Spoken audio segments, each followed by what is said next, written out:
Bonjour les amis, bienvenue sur cette nouvelle vidéo. Je suis chaud ce matin, j'ai envie de tout casser.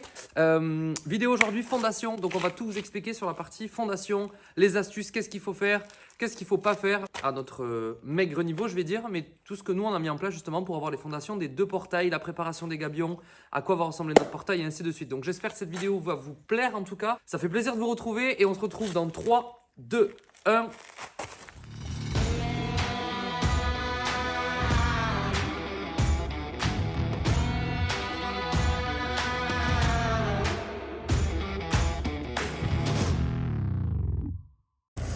Alors, l'idée c'est d'avoir 2 mètres de gabion, un poteau de 50, 4 mètres d'ouverture, un poteau de 50 et ensuite tout en gabion.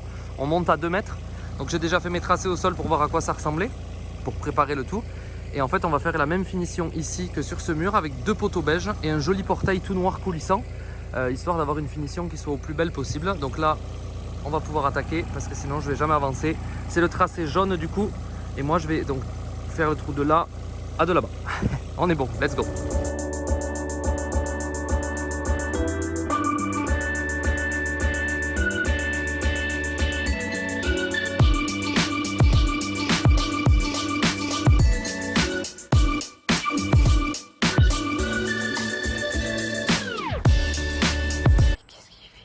Je me brosse les dents. Je le fais pas d'habitude. T'as des gros chicots. Mais j'ai lu.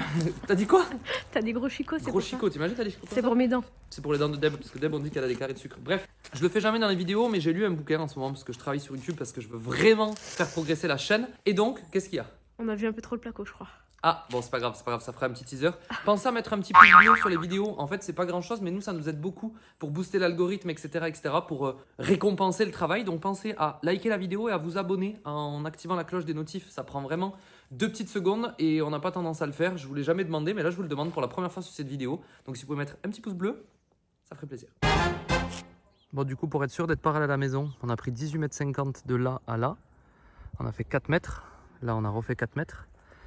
On a fait donc, si vous voyez, hop, un grand arc de cercle comme un compas à 4 mètres. Et ensuite, on a reporté en face 4 mètres et on a repris 18,50 m pour tomber juste ici. Au moins, on est sûr d'avoir un portail qui est complètement parallèle à la maison. Et on ne se fait pas piéger justement par les différentes perspectives qu'on peut avoir. Et on est sûr d'avoir quelque chose de parfaitement parallèle à la maison avec un portail qui est plus joli. Voilà la bête. Et l'autre bête qui s'amuse avec le fil. On va pouvoir faire la deuxième fondation, qui sera avec des poteaux plus petits, puisque là je prends du 30 par 30, enfin 34 par 34 je crois que c'est, contre 50 par 50, puisque là j'ai pas besoin d'avoir le même effet massif que j'ai là-bas, et on est bon, let's go. Bon, du coup, deuxième fondation du deuxième portail, donc là, comme ça, vous avez l'explication. Ce que j'ai fait, c'est que mes boisseaux ici, ils vont faire 34 de large, donc boisseau de 34, j'ai mis ma ferraille, je les ai liés, enfin je les ai pas liés encore, elles sont juste posées, j'ai fait ma tranchée avec du 15-35, 4 mètres de large du coup, et une autre ferraille pour mon poteau qui est juste ici. Donc là, toute la fondation est faite, tout est prêt. Il va juste falloir maintenant aller couler le béton. La difficulté, oula, je failli tomber. La difficulté juste que j'ai eu ici, c'est que là, on avait une couche qui était assez dure, un petit peu comme du béton, mais sinon ça se fait bien. Mes ferrailles, je vais les croiser juste là, et là comme vous voyez c'est pas tout à fait au fond, mais comme ça permettra que ça repose pas au fond. L'idée c'est que normalement il faudrait que j'ai un peu de béton qui puisse aller contre, mais ça va aller contre quand même, et vu l'épaisseur de béton qu'on va y mettre et tout ce qu'il y a comme ferraille, ça va largement suffire. Qu'est-ce que tu fais là? Il est relou. Putain, arrête de me faire des gros plans sur ma tête. C'est quoi derrière là? Je sais pas. Ah, je sais pas ce que c'est. Comment tu fais l'américaine avec ton chewing-gum? Je sais pas ce que c'est. Et oui, vous avez bien compris, le placo avance aussi, mais c'est pas dans cette vidéo qu'on va vous en parler. Je vous ai mis des beaux en deuxième plan. On va pas vous en parler cette vidéo, parce qu'il y aura une vidéo complètement dédiée pour le placo. En attendant, la vidéo va enfin pouvoir démarrer.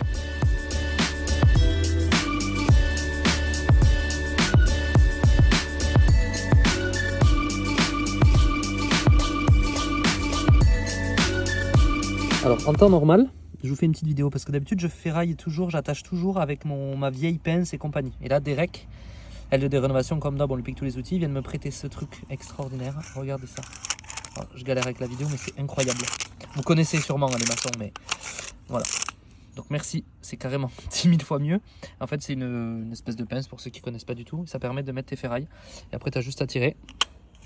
Hop, tout bête. Voilà, vous excuserez pour ceux qui connaissent tout ça, mais moi je trouve ça incroyable la vitesse avec laquelle ça va pour du coup attacher toutes mes ferrailles. Parce que là du coup dans 5 minutes j'ai fini. Je passe mes gaines et on est bon. Voilà, vous voyez cette belle pince. Je mets aussi des tors comme ça, de 7. Parce qu'en fait ça permet de lier les poteaux à la structure du bas. Que j'attache avec les petits trucs que je vous ai montré juste avant qui sont magnifiques. Donc je les passe dedans. Hop. Bon, ça passe pas évidemment quand je filme. Voilà. Et je le croise. On voit plus. Pourquoi? Le bras devant. Ah, voilà. Attends.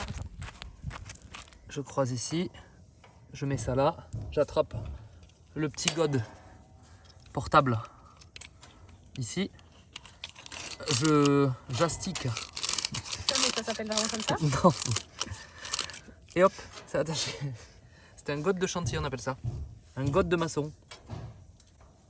Et hop, quand on l'astique, ça tire la ferraille. Tu vois, c'est pas mal, non? Qu'est-ce que tu en penses? Je te propose pas d'essayer parce que ça ferait tâche sur cette vidéo. Hop, et voilà. Et c'est attaché. Et c'est attaché, donc j'en ai attaché un ici pour lier ça à ça. Les deux ferrailles attachées ici, ici, ici, ici. Et pareil de l'autre côté. Et comme ça, maintenant, on pourra couler le béton. Tout est aligné et tout est dans la boîte. Et comme d'hab, j'ai pas mis les gants, je suis deg.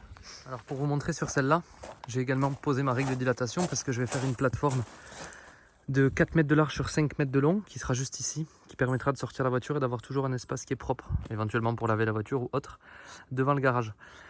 Comme vous pouvez le voir, là j'ai mes ferrailles qui sont posées, la même chose que ce que je vous ai montré derrière. Et en plus de ça, ce que je vais faire, c'est passer mes gaines électriques pour que je puisse avoir mon visiophone s'il y a besoin, de l'éclairage, etc., etc. Pour pouvoir avoir une belle ouverture. Donc là, il me reste mon coffrage à faire, mon joli coffrage, ferrailler correctement, attacher tous mes fils et passer mon élec. Je vais avoir des caniveaux qui vont arriver juste là, sur lesquels je vais pouvoir carotter et me remettre là-dedans. Et je pense qu'on sera déjà pas mal. On aura un joli extérieur avec les gabions et les jolis arbres avec une belle allée tout le long pour arriver jusqu'à la belle porte d'entrée qui est juste ici. Allez, j'en profite pour vous montrer. On a tiré toutes les gaines. Donc on va avoir une gaine pour la cellule du portail, une gaine ici pour l'éclairage et de l'autre côté une deuxième gaine pour la cellule, une autre gaine pour l'éclairage et une gaine pour le visiophone. Comme ça on a tout qui est bon. Les gaines sont prêtes sur les deux portails, on les a mis en attente. Elles sont ferraillées, tout est bon, tout est attaché, tout est bon, tout est bon. Donc il ne restera plus qu'à couler le béton pour ça. Et on va attaquer le coffrage maintenant. Allez, petite astuce pour faire un angle parfaitement rectangle. Droit. Droit, un angle droit, exactement. Donc pour la première fois, on va réutiliser Pythagore à la sortie de l'école. Donc du coup, Dave, elle l'avait oublié carrément. Elle m'a dit Pythagore, c'est qui? Déjà en maths j'avais 5, alors après ça a été effacé de ma mémoire. Donc en gros, moi je fais 3, 4, 5. Donc une longueur de 3 mètres, une de 4 mètres et une de 5. Donc ce que je fais, je me mets ici, je reporte ici 3 mètres. Vous avez vu, je fais comme avec un compas, je fais un arc de cercle à 3 mètres. Une fois que j'ai fait ça, Déborah se met aux 4 mètres là-bas, puisqu'on a déjà tracé 4 mètres. Et je vais vous montrer, je vais essayer de vous montrer avec la vidéo. Aïe, aïe. Bon, là il y a le bois, donc ça ne sera pas le bon exemple. Je me mets ici, 5 mètres, et je vais faire un arc de cercle pareil.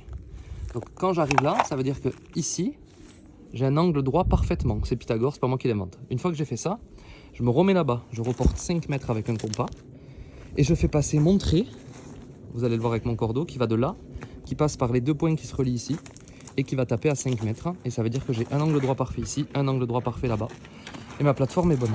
Pour l'histoire de la plateforme, ce que j'ai fait également, c'est qu'ici, j'ai laissé une bande de propreté, parce que je vais mettre un caniveau là, un peu plus petit, comme ça, tout le long, qui va aller se reprendre là-bas. Je vais carotter, je vais me reprendre là-bas. Ça fera une évacuation pour devant le garage au cas où, s'il pleut beaucoup et ainsi de suite. On est sûr que la maison reste saine. Et le devant, je vais mettre du roulé partout pour que ça permette de descendre si vraiment encore il y a beaucoup d'eau. Sachant qu'on aura encore un caniveau au bout et un caniveau devant la maison. Mais vu la pente qu'on a, il ne faut pas prendre de risque et pour être sûr que ça soit nickel. Voilà. Pythagore, Deb, c'est bon? Elle nous a fait. Moi je fais toujours avec 3, 4, 5 parce que c'est beaucoup plus simple, pardon, et vous voyez, et là hop, je fais comme un compas, tac, bien tendu, et j'ai mes 5 mètres qui arrivent là. Donc ensuite je me relie, regardez si je vous le montre, alors, on va le faire avec un cordeau, mais on passe aux 4 mètres, aux 5, et ici. Et là ça veut dire que ici je suis à 5 mètres, parfaitement perpendiculaire. Pour ce matin on va attaquer le coffrage pour la plateforme devant le garage. La première chose qu'on fait du coup, c'est qu'on prend le niveau fini du garage, pour pouvoir le reporter dehors. Donc on utilise un petit laser avec la pige et on va pouvoir du coup prendre la hauteur ici, aller la reporter de l'autre côté pour faire notre finition pile devant le coffrage. Simple et efficace. Bon, montre-nous comment ça marche. Bon, en fait, c'est très simple. Vous avez un laser qui tourne là-bas qu'il faut Attends, aligner. je montre. Vas-y. Je vous montre comme ça parce que sinon si je filme là-bas, vous n'allez pas l'entendre. Vous voyez, il est là-bas le laser. Qu'il faut aligner avec ça. Donc en fait, on va le mettre à un endroit Avec exprès. une grande règle Une graduée. pige. Une fois que là, admettons, je suis au bon endroit, ça bip. Je bloque tout. Je sais qu'une fois que ça bip, ça veut dire que je suis à ce niveau de sol, ok, à cette distance. Donc si par exemple je me déplace n'importe où, je vais monter ma pige ou la descendre pour me retrouver à chaque fois, pour faire en sorte que ça bip. Dès que ça bip, ça veut dire que, en gros, je suis au même niveau, au même sol que ça. Donc ça, il ne faut jamais le toucher une fois que c'est fait, ni le laser. Donc là, je vais le faire, on va regarder tout de suite, avec un bruit insupportable. Voilà, je le coupe parce que le bruit fatigue. Vous voyez, je peux filmer là. Je monte, hop. Là, j'y suis, tu vois. Ah Je oui, suis ok, c'est au comme sol. ça, mais plus de flèches. Plus de flèches au milieu. Donc Oui, là, on est bon. c'est au milieu. Maintenant qu'on est là, on serre, On ne le touche plus. on ne le touche plus. Tu viens avec moi. Tes gants sont magnifiques. Les gens sont magnifiques. Ils sont troués de partout.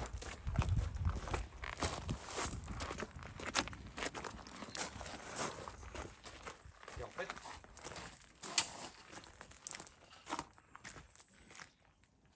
voilà. Tu vois, si tu regardes dessous, Dessous où? le sol fini, la même hauteur que le garage, c'est ici. Mhm.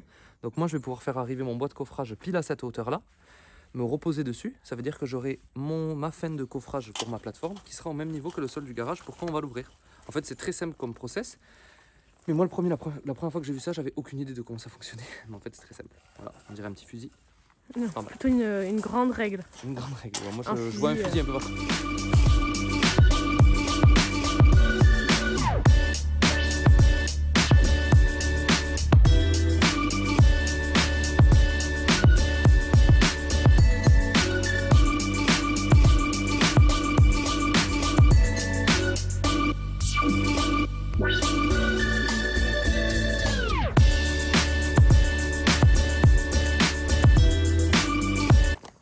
Bon, du coup, on a rajouté du caillou ici pour continuer notre coffrage parce qu'on avait vraiment une grosse différence de hauteur et je voulais pas que ça me coûte les yeux de la tête en béton.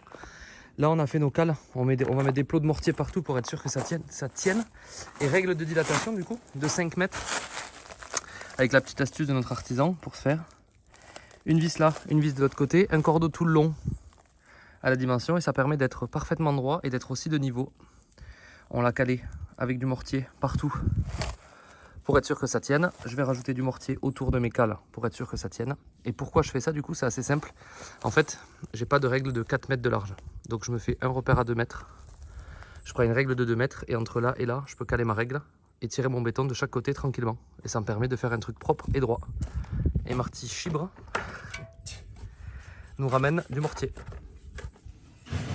On vous en parlera sur une vidéo, je pense, un peu plus en détail de ça. Mais vous voyez, on a fait passer aussi tous les tuyaux pour l'aspiration centralisée. Enfin, on a fait passer. Nous, on n'a rien fait passer du tout. C'est un des deux chefs qui est là, qui fait passer les tuyaux. Parce que nous, on n'a rien fait du tout. Et les tuyaux, du coup, on les laisse en apparent. Non, je rigole. Ils seront pas du tout apparents et pas visibles, ils seront cachés. Je vous montre pas plus de placo parce que je vous dis la surprise. Mais en fait, là, ici, il y a un faux plafond qui arrive. Ça sera caché là où il y a le trait. Mais vous verrez ça sur une vidéo dédiée placo et une vidéo dédiée placo et on parlera en même temps de l'aspiration centralisée. On vous en dira un petit peu plus, mais on ne montre pas plus que ça dans cette vidéo. Imagine, je mets un coup, je casse la baie vitrée. La vidéo elle est bien. J'espère que cette vidéo vous a plu. En conseil juste que je veux vous donner du coup, dans les fondations, parce qu'on m'a posé la question, on a mis du 6,35. Pas du tout. Du 6 fil 15,35. C'est l'espèce de ferraille qu'on a mis dans les fondations. Et après pour les poteaux, on a mis 2 dimensions différentes. Donc je vous donne pas, ça va voir directement avec le gars qui vous vend la ferraille. On a tout lié ensemble comme je vous ai montré dans la vidéo. Et du coup là on va pouvoir couler. Finalement au lieu de faire avec une toupie comme je vous avais parlé, puisque honnêtement avec l'augmentation des prix c'est une folie, on va se le faire crossfit, bétonnière. Et on va se couler les 2 fondations comme ça. Et comme ça on pourra derrière vider, je vais arriver dans la plateforme. Ce que vous devez savoir en gros c'est que la plateforme de lavage, on est obligé de prendre un PUMI sinon, puisque la toupie elle ne peut pas reculer assez. Il y a 4,50 m et les rallonges de toupie c'est 3 mètres. Donc on est baisé. Donc pour l'histoire, je dis baiser, vraiment genre. J'espère que cette vidéo vous a plu. On se retrouve sur la prochaine. Ça sera du coup les fondations du portail. On a plein de surprises qui arrivent. Et je vous dis à très bientôt dans 3, 2, 1.